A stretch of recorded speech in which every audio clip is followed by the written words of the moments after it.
The Assembly will hear an address by Her Excellency Sheikh Hasina, Prime Minister of the People's Republic of Bangladesh. May I request protocol to escort Her Excellency.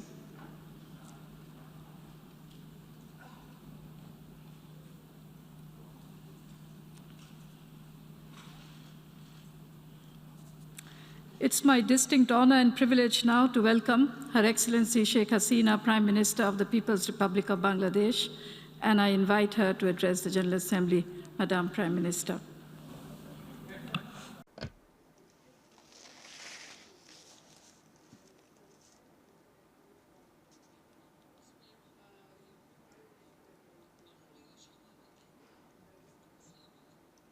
Mr. President, Assalamu alaikum. I congratulate you on your election as the President of the 76th session of the United Nations General Assembly. We have confidence in your presidency of hope to steer us through a sustainable recovery that leaves no one behind. I also congratulate Mr. Volkan Bozkir, the preceding president, for his leadership in the face of unprecedented challenges during the historic 75th session of the General Assembly.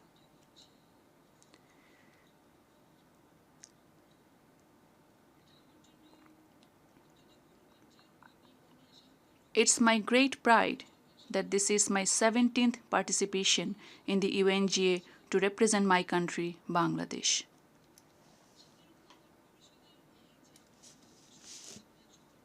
The 76th UNGA comes at a time when COVID-19 is claiming lives across the globe.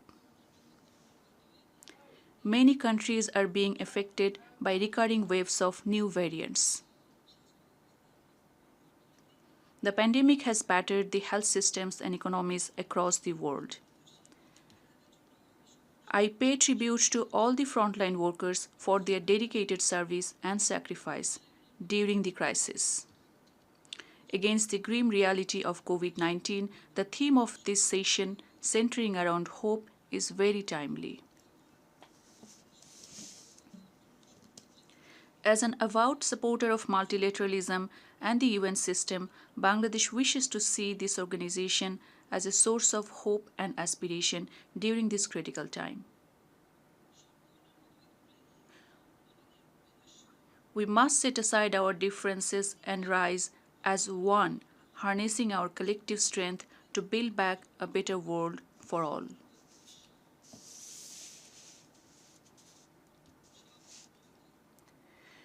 Mr. President, this is a very special year for us. This year we are celebrating the Golden Jubilee of our independence.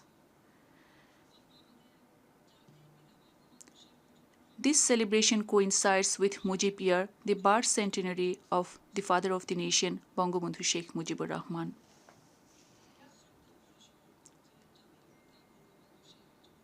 I pay my profound respect and homage to the father of our nation, Bangabandhu Sheikh Mujibur Rahman, whose selfless, lifelong struggle and visionary leadership brought us our long-cherished independence. I also pay my deepest tribute to the valiant freedom fighters for their courage and sacrifices to free our motherland. Our father of the nation was a strong advocate of multilateralism and called our United Nations as the center of people's future hopes and aspirations. On the first day of our journey in the United Nations, he had said, and I quote from his maiden speech to the UNGA on 25th September 1974, "Our goal is self-reliance. Our chosen path is the united and collective efforts of our people. International cooperation and the sharing of resources and technology could no doubt make our task less onerous and reduce the cost in human suffering." He called for building a world free of economic inequalities, social injustice, aggression, and threats of nuclear war.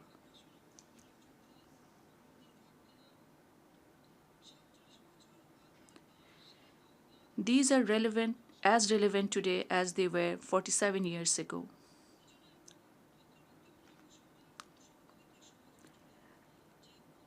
As such, we continue to lend our voice and leadership to all those issues that aim at building an inclusive and equal society.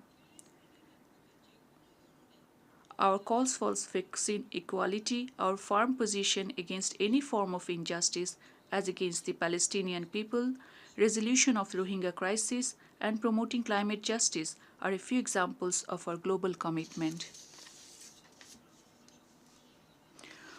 We have been working hard to fulfill the unfinished dream of our father of the nation.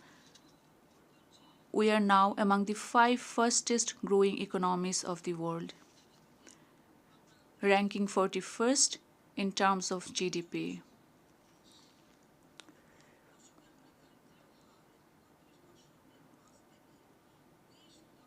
Over the past decade, we have reduced the poverty rate from 31.5% to 20.5%. Our per capita income jumped to more than threefold in just one decade to 2,227 US dollars.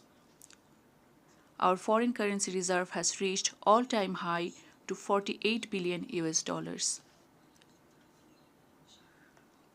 Bangladesh has made impressive progress in socio-economic sphere and women empowerment during last decade. The infant mortality rate has been reduced to 23.67 per 1,000.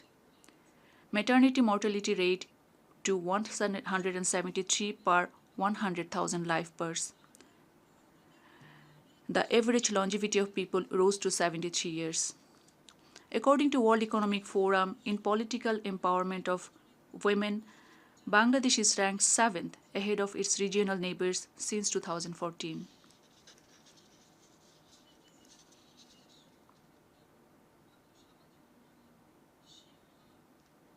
Our Digital Bangladesh initiative has stimulated transformative impacts on socioeconomic development, education, disaster risk reduction, women empowerment, and so on. Our social safety net programs have also made significant expansion. As for SDG Index score, the Sustainable Development Report 2021 identified Bangladesh as having progressed the most since 2015. Such progress was due to heavy investment in women's advancement and empowerment, which contributed to our transformative development. We have achieved the milestone of LDC graduation this year. Our vision is to transform Bangladesh into a knowledge-based society, developed country by 2041. And a prosperous and resilient Delta by 2100.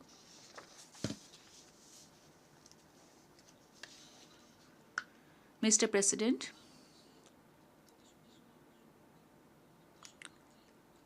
the COVID-19's impact on Bangladesh has been much less than feared. It is mainly because of our healthcare system that has been strengthened from the grassroots level. Besides, we adopted a timely, multi-pronged, multi-stakeholder approach to tackle its challenges. From very beginning, we took some firm decisions to balance between life and livelihood. They included 28 stimulus packages to the tune of 14.6 billion US dollars or 4.44% of our GDP to keep our economy afloat. We have allocated 1.61 billion US dollars for vaccines in the current budget cycle.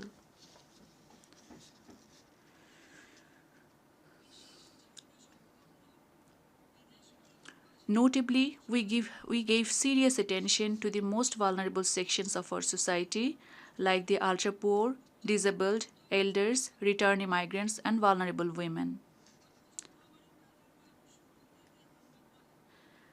At the outbreak of the pandemic last year, we immediately distributed cash and other kinds of assistance to nearly 40 million people. Our well-timed intervention and our people's resilience helped us achieve over 5% economic growth in 2020.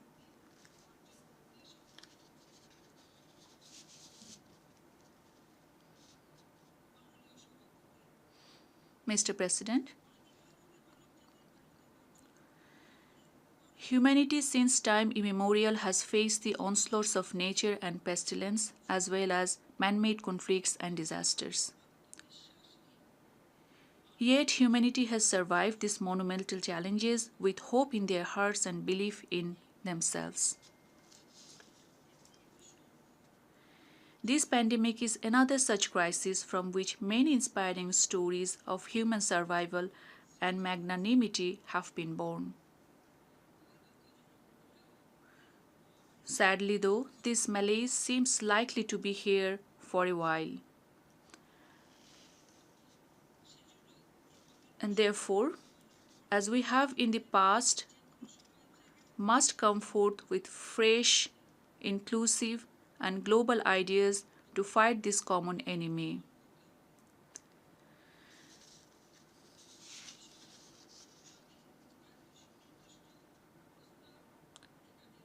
Let me highlight a few specific issues in this regard. First, for a COVID-free world, we must ensure universal and affordable access to vaccines for people across the world.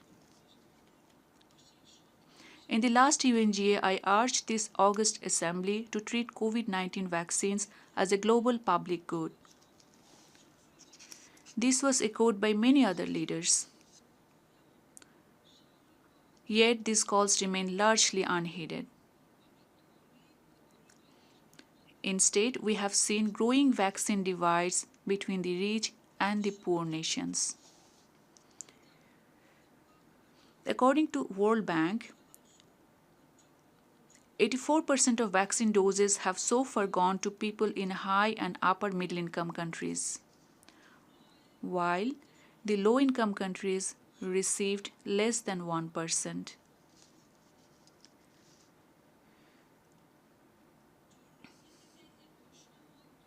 This vaccine inequality must be addressed urgently.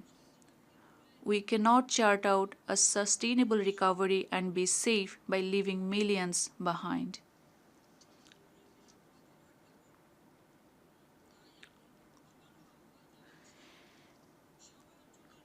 Therefore, I reiterate my call to ensure equitable and affordable access to vaccine for all.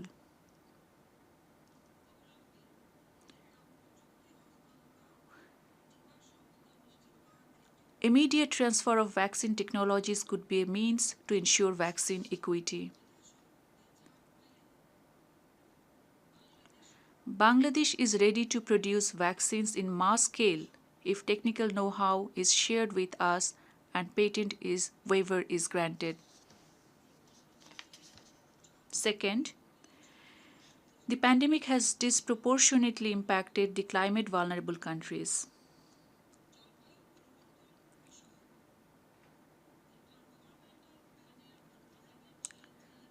The Intergovernmental Panel on Climate Change Working Group 1 report provided a grim scenario of our planet.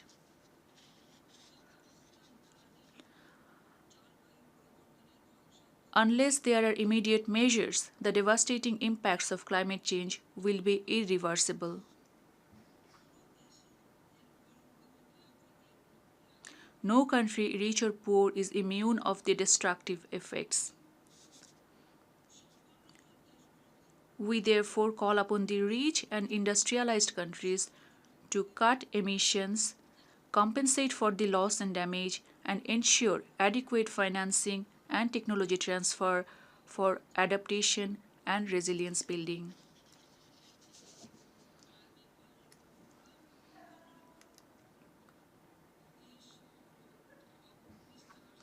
As the chair of the Climate Vulnerable Forum and the Vulnerable 20 Group of Ministers of Finance, we have launched the Mujib Climate Prosperity Plan Decade 2030, outlining a transformative agenda from climate vulnerability to climate prosperity.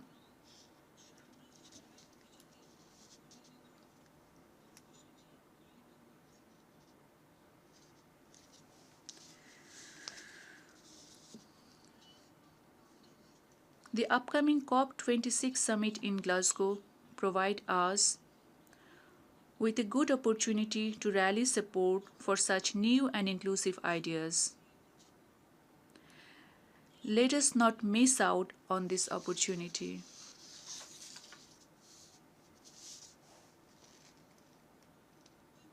Third, the pandemic has severely disrupted our education system.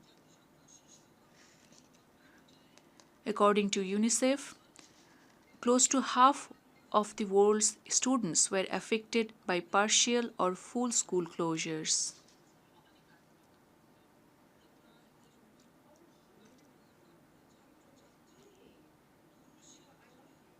Millions of students in low income countries did not have the resources and technologies to join remote learning facilities, jeopardizing decades of gain in enrollment, literacy rate, etc.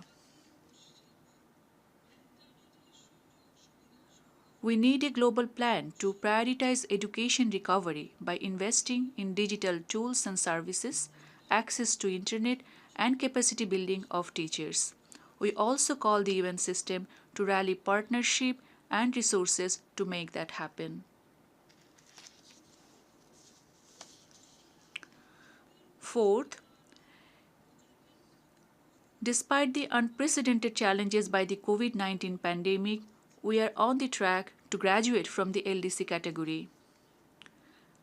The COVID-19 pandemic, however, has put at risk the graduation prospect and aspiration of many countries. To motivate and incentivize sustainable graduation, we look forward to receiving more support from our development partners for an incentive-based graduation structure. As one of the co-chairs of the preparatory committee of the LDC 5 conference, we expect concrete outcome of Doha conference enabling more countries to sustainably graduate out of the LDC category. Fifth,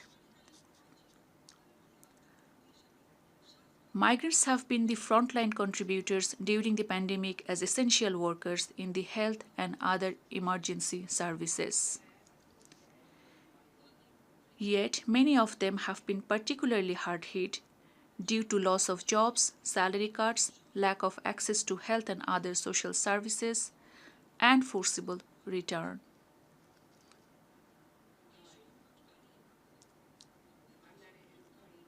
We urge the migrant receiving countries to treat them fairly and protect their job, health, and well being during this trying time.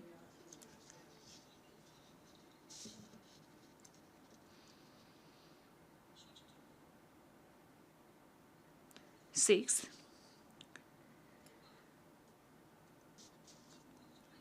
the Rohingya crisis is in its fifth year now. Yet not a single forcibly displaced Myanmar national could be repatriated to Myanmar. Despite the uncertainty created by the recent political developments in Myanmar, we expect enhanced focus and active support of the international community to find a durable solution to this crisis.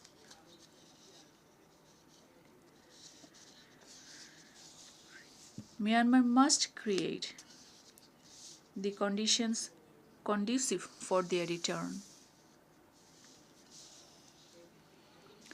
We are ready to work with the international community on this compelling priority.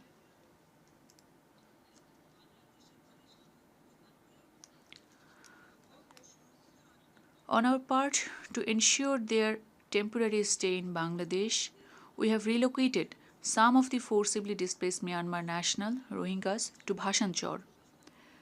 We have also included all eligible from them in the national vaccination drive to curb the spread of COVID in the camps.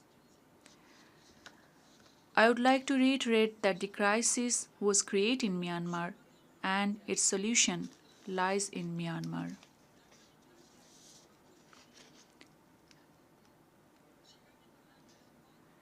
International community must work constructively for a permanent solution of the crisis through safe, sustainable and dignified return of the Rohingyas to their home in the Rakhine state.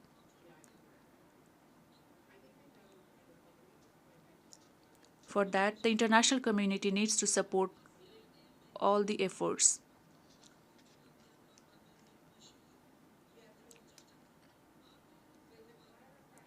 While we expect the ASEAN leadership to step up their ongoing efforts, the international community needs to support all the accountability process.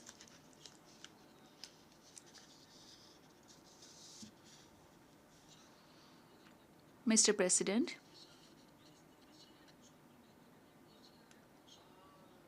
we envision a peaceful, stable, and prosperous South Asia.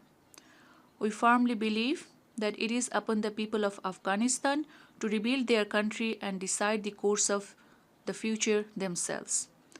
Bangladesh stands ready to continue to work with the people of Afghanistan and the international community for its socio-economic development. Peace remains a preeminent focus of our foreign policy. As a proponent of the flagship resolution on culture of peace, we remain deeply committed to creating a peaceful society. The menace of terrorism and violent extremism are jeopardizing peace and security in many parts of the world. Therefore, we maintain a zero tolerance policy towards these menaces. Today, we take pride as the leading peacekeeping nation and for our contribution to global peace. Despite unprecedented challenges of the pandemic, our peacekeepers are serving in some of the most difficult circumstances across the globe with utmost dedication and professionalism. The international community must do everything possible to ensure their safety and security.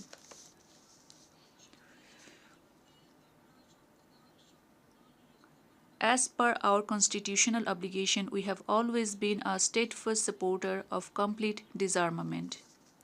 We firmly believe that the ultimate guarantee of international peace and security lies in the total elimination of nuclear weapons and other weapons of mass destruction. It was from that conviction we ratified the Treaty on the Prohibition of Nuclear Weapons, TPNW, which entered into force earlier this year. Mr. President, the COVID-19 has brought to the fore the inadequacy of the global response to tackle emergencies. It has also put a spotlight on the critical need for global solidarity and collaboration to effective COVID-19 response. We must demonstrate our ability to work and act together on global common issues and create space for new partnerships and solutions. And that must start right here at the UN, with the member states across regions rising above narrow political interest. Only then can we pursue any meaningful collaboration towards a resilient and inclusive recovery.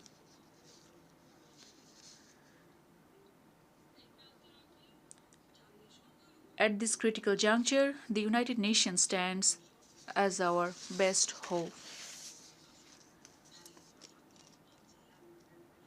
Let us join our hands together to keep that hope alive.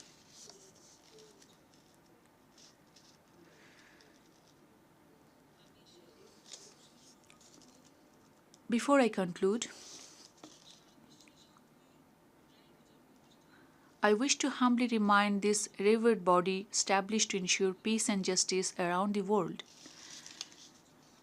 that I am still seeking justice for the brutal massacre of my family that took place 46 years ago.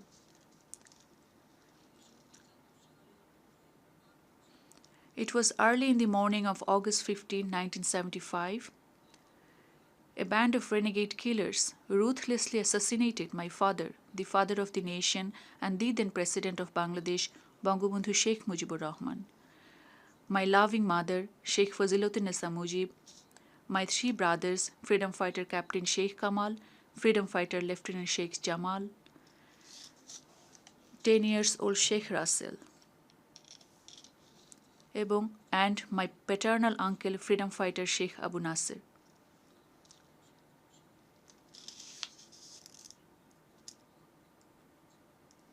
18 of my close family members were brutally murdered.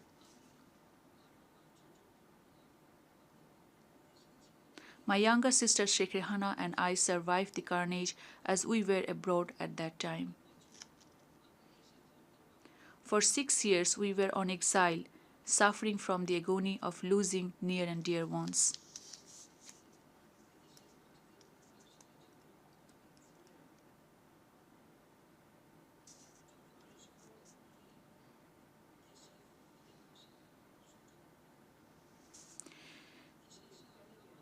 Nevertheless, my struggle continued, and upon returning to Bangladesh, I have devoted my life to fulfilling the dream of my father, father of the nation, Bangabandhu Sheikh Mujibur Rahman, for a happy and prosperous Golden Bengal.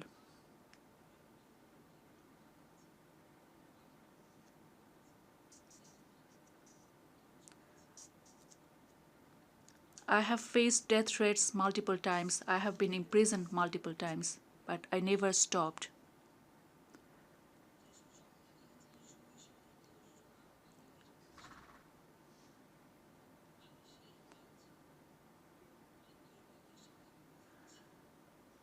My only target is to fulfill the dream of my father to establish a Golden Bengal.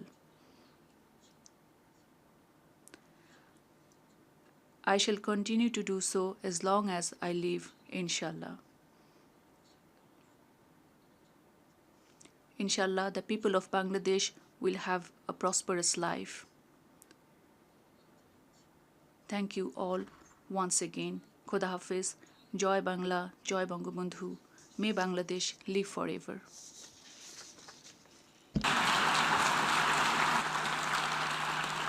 On behalf of the General Assembly, I wish to thank Her Excellency Sheikh Hasina, Prime Minister of the People's Republic of Bangladesh, for her statement, and I request protocol to escort Her Excellency.